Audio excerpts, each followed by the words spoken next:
Guys, get ready with me. Pag-usapan natin Chismis sa School Part 3. 4? 3. I've had this makeup since kanina pang umaga, so I'm just retouching it. Ito kasing babaeng to, medyo quiet siya, hindi siya nakikipag-usap sa lahat ng tao, pero nung senior year, biglang nagkausapan sa mga lalaki. Don't get me wrong, buhay mo yan ate, like I don't care about your life, like go for it. Ang nakakagulat lang, hindi siya lumabas sa barkada. Akala kasi namin, magpipit stop lang siya dun sa friend group na yon. Ayun pala yung final destination niya. Kasing imahe niya sa school, medyo inosente, hindi nakipag-usap sa madaming tao. Yung lalaki daw, sinabi dun sa babae na parang, oh, pwede ba tayo Pero sabi ng babae, ayaw niya daw. Which, don't get me wrong, is very understandable kasi syempre buhay niya yun, wala tayong magagawa. Kung hindi siya komportable, that's fine. Pero, ang nangyari naman, 1 week after, may kausap na siyang iba.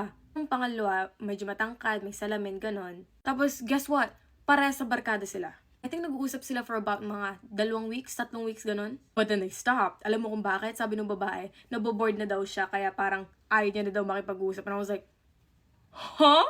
Even a few weeks after, may nakausap na naman siyang bagong lalaki. And guess what? Parehas na naman yung barkada. The catch is, itong lalaking to, gusto siya ng kaibigan niya. You know what the worst part is? Alam niya na gusto nung kaibigan niya yung lalaki. She's insane kasi alam mo na yung kaibigan mo gusto siya but you still talk to him. Kaibigan niya nalaman and she confronted her about it. Sabi ng kaibigan niya, oh, ba't mo siya kinakausap? Kala ko alam mo na gusto ko siya. And do you know what her response is? Sabi niya, oh, hindi ko sinabi sa'yo kasi alam ko magagalit ka.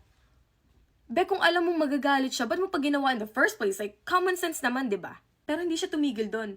Na-bored ulit siya doon sa lalaki yun. Hanap ulit siya ng bagong lalaki. And guess what? Parehas na naman yung friend group. Sa mga nakikinig ko, yung lalaking to, gustong-gusto na yung babae. Halata na naman siguro na merong commitment issues yung babae. Lalaki daw, iniisipan daw tanongin yung babae kung gusto niya daw sumama sa kanya sa prom. Bili na siya ng mga materials para mag-create ng poster para sa kanya. Word on the streets, hindi niya daw yung lalaki. And I was like, oh my God, kawawa. Nakabili na siya. Like, sasabihin niya lang hindi. Hindi daw umuo kasi nga daw commitment issues. And I was like, prom lang yan. Ano tayo magagawa? Buhay nila yan and they can control however they want. I'm just here for the drama. Pero yun na nga, sana magustuhan niyo yung chismis session natin na yun. And yeah, bye-bye!